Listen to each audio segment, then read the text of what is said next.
everybody. Welcome to A Touch of Class with HTK. Let's catch up on some of the things that I've seen happening across social media and in the news. If you're not comfortable, cause we talk up the things them. Nobody stable, cause we not back from them. We full of speech, but we don't come for fool them. Lift up the knowledge, cause we there so for school them. Head teacher case speaks as long as it hot. No topic, no safe pon the media pon spot. Respecting at the classroom, you know where it's at. Head teacher K and our graduates a shot. Cease and second, make we angle that. Pull up. Hey graduates, welcome. This is your girl, her teacher K, and I am just coming at you with some, little bit of this and little bit of that. You know how we do over here. I hope you like the new style.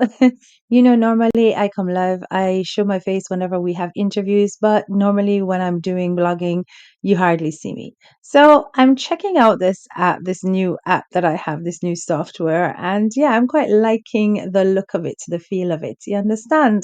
So I thought I would use this style to do our little chit chats whenever I'm not about to go live. Right. So we're going to talk about some things that I've noticed that's happening in our island of Jamaica, and anything that I've spotted across the globe or across social media that I just want to drop a commentary on and keep it moving. You understand? But before I go into it, hello, have you done the things that you're supposed to do? Like, share, and subscribe if you are new to my channel. And don't forget to hit that notification bell twice if you want to get notified whenever I upload new contents. So, what are something I want across social media? When me I tell you, say, karma is something else. Sometimes, graduates, you know, have to do a damn thing. You just sit back and just let everything fall into place and just laugh. You understand? Sometimes, but just have to take bad thing, make joke, right? Can't get too caught up. You understand? Let me tell you something. People are always going to try and get a rise out of you in this life. Call your name, call your name, call your name. It's not every dog that bark you must pay attention to. Take that from me, right? While we just sit back and carry on doing what is more important. I honestly wish that more professional people would take this approach and stop getting themselves caught up in all kind of mess. It no look good. But hello, everybody's them own big people, my loves. And me not go out of my way for stress out myself. If people want to in a social media beef and bangarang, make them go on up in the social media beef and the bangarang a feed them business that a feed them pricky. You understand? Yeah. So guys, we're gonna move on to more serious things. And one of the things that I noticed that I picked up in the news is just how tragic 2025 has begun. You know that we have lost two social media personalities from 2024 in tragic circumstances via TikTok. Well, not via TikTok, but they were TikTok personalities. And then we lost the third one at the start of the year. And I'm just like, what the hell is happening? But now we're having to deal with things like tragic circumstances where children's lives are lost. They're perishing in house fires, and you're just like, what the hell is going on? I don't know if you have heard about the three young siblings who perished in a fire that completely destroyed their home in Walkerswood, St. Anne.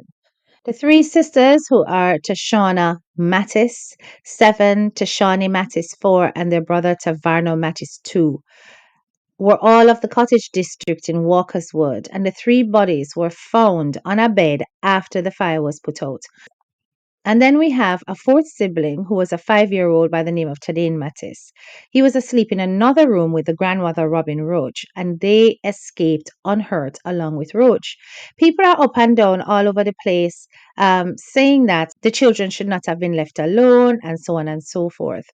But they were actually in the house with the grandmother. Now, that's something that I didn't realize until I read it in the Gleaner, that the grandmother was present, right? So the police said that the four children were left at home by their mother, who was 24-year-old Tanique Wilson. And that mother had gone to visit her boyfriend elsewhere in the community. And during the night at about 2 a.m., Roach saw the fire coming from the room occupied by the three children and raised an alarm and exited the room she was in with the fourth child. While outside, an explosion was heard coming from the room where the children were. The house was engulfed in flames shortly thereafter, and that section of the house collapsed. At 2:35 a.m., Roach phoned her other daughter in White River and told her about the fire. That daughter then called Wilson's boyfriend and told him about the fire at Wilson's house and that the three children had passed. The bodies of the children were seen on a bed, cuddled together. It appeared they were asleep when the fire occurred.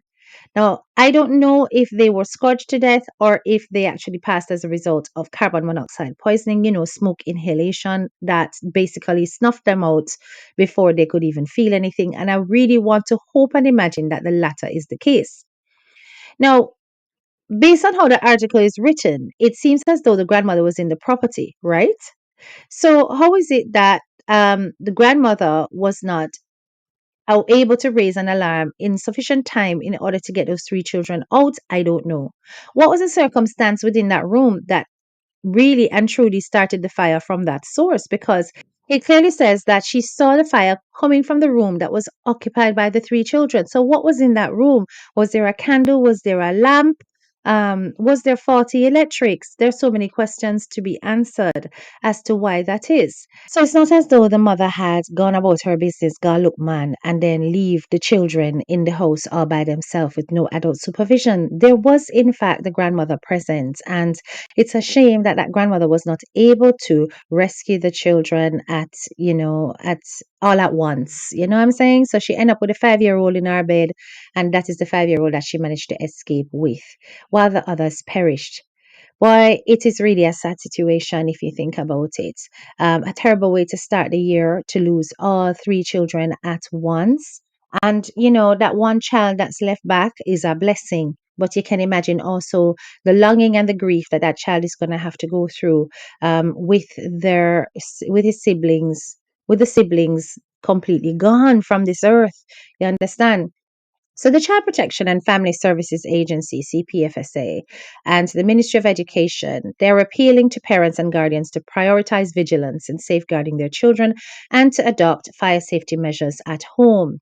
So, based on the fact that they've come out with this kind of statement, it's clear that whatever was going on in that household was not considered safe for the children, and was not considered vigilant by the adults on the premises. CPFSA first responded to assess the situation. They will provide on spot grief counseling for the surviving family members, identify any other children who may now require care, and offer support such as food, clothing, assistance in replacing essential documents, all of which they're going to need in order to rebuild their lives. According to the CPFSA, the team responded very quickly to provide support for the grieving family members. They referred the family for trauma counseling. They referred the family to Food for the Poor to provide them with supplies and emergency provisions.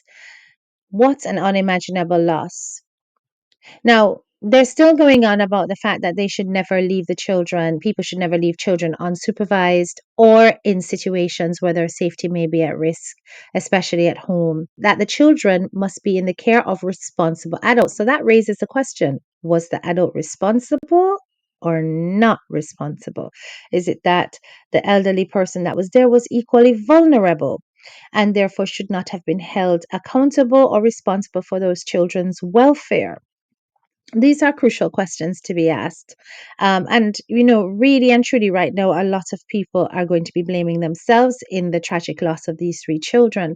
But this is not the first fire that we have been hearing of within months of each other, where a child's life has been lost in the island of Jamaica.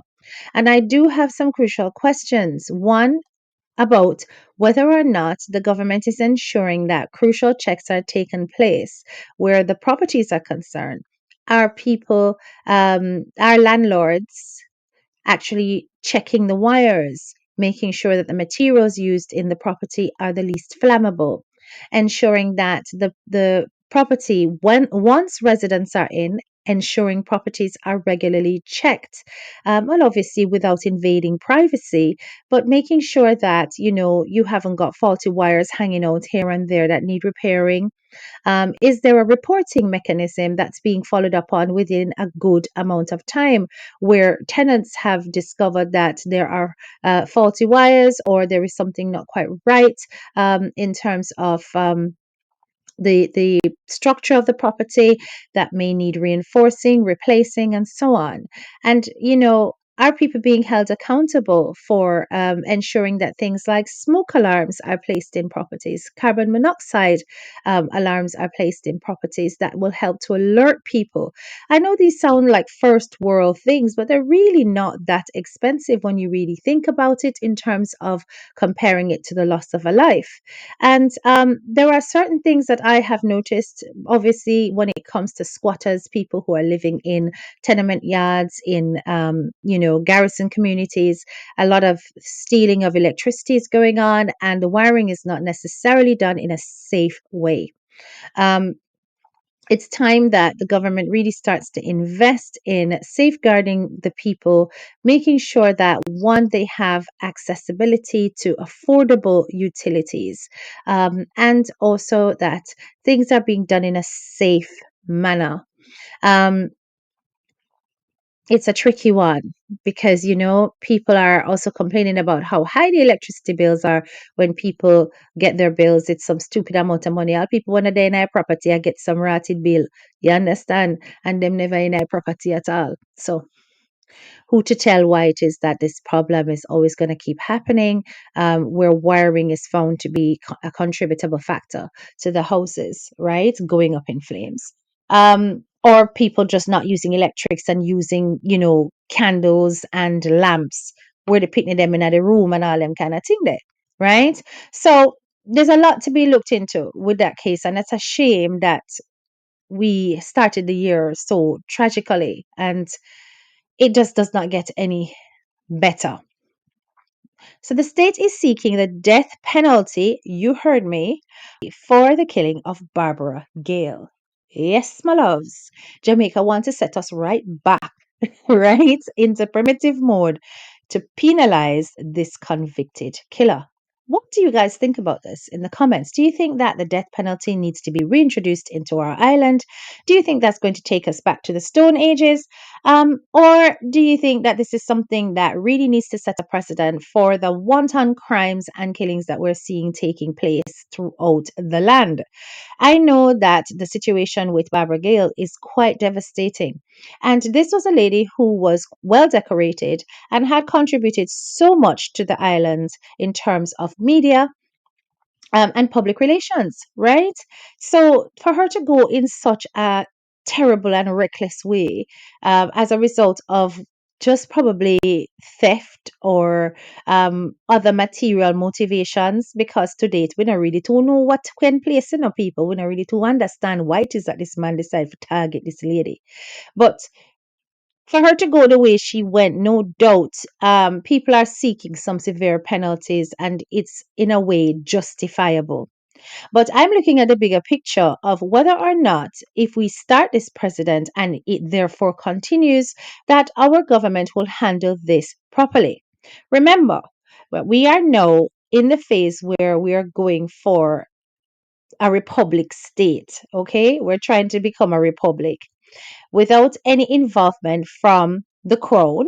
We've started the process of untangling ourselves from King Charles and any of the royals getting involved in our business, so we don't have to go to no privy council and we don't have to get their permission when it comes to our legislation and court activities, right? So now, when it comes to decisions being made in our country, it will happen there and then, and the decision will be final. Nobody to oversee it, nobody to make sure it's being done legitimately, and so on and so forth. Okay, so we will have to have our own appeal courts and all those kind of things. So my question is, right? If we go down this route, and the death penalty that is being sought is granted, will we start seeing the death penalty being used in a, you know, corrupt way? Can people just be put to death and then later on it's discovered that they were innocent of the crime? Me no know. But as much as I think that, yes, some of them definitely deserve it, especially when they commit heinous acts, for example, that Clarendon massacre, that gentleman to me would be one that would be worthy of such, particularly as the executions that took place included minors. Now, in this case, I'm not necessarily certain this drastic measure is necessary and that life imprisonment wouldn't suffice. But honestly, I'd like to hear your opinions on that as and well. finally, an awful case that I have seen in the news, which led to the arrest of one Stephen Samuels on the 7th of January, is the essaying of a child, an 11-year-old girl. This man was basically crept into this little girl's room at 5 o'clock in the morning. She woke up to him a feel her up. And then the man proceeds to try to enter from behind. So this man was arrested for essay and the B one, right? He might try going at the little girl back door in a people. And this is an 11-year-old that this man from Maxfield Avenue, Kingston 13, was trying to have relationships with. Apparently, the little girl was lucky enough to get away from the culprit and she ran away and made a report to her mother. He was arrested and subsequently charged based on the statements.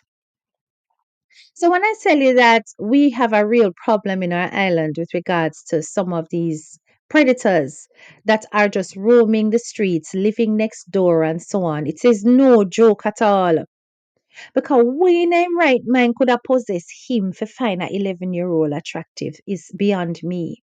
What would I make him think or calculate to try and attempt to do something like that when the child was asleep is also beyond me.